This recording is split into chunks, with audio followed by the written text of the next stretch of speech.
नाशिक ग्रामीण पोलीस दलातर्फे मुद्देमाल हस्तांतरण व पोलीस पाल्यांचा गुणगौरव सोहळा.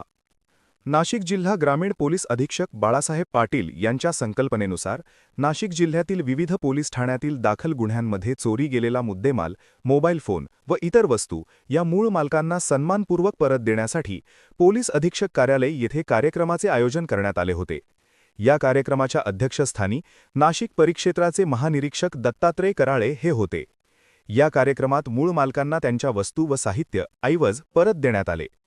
दरम्यान पोलीस दलात कार्यालयात असलेल्या कर्मचारी व अधिकाऱ्यांच्या पाल्यांच्या उल्लेखनीय कामगिरीबद्दल तसेच गुन्हा उत्कृष्ट पद्धतीने डिटेक्शन केल्याबद्दल काही पोलीस अधिकारी व कर्मचाऱ्यांचा प्रशस्तीपत्र देऊन सन्मान करण्यात आला. या प्रसंगी पोलीस अधीक्षक बाळासाहेब पाटील, अप्पर अधीक्षक आदित्य मिरखेलकर आदींसह पोलीस दलातील वरिष्ठ अधिकारी उपस्थित होते. या कार्यक्रमाचे सूत्रसंचालन स्थानिक गुन्हे शाखेचे पोलीस निरीक्षक रवींद्र मगर यांनी केले. News bureau report, Nashik.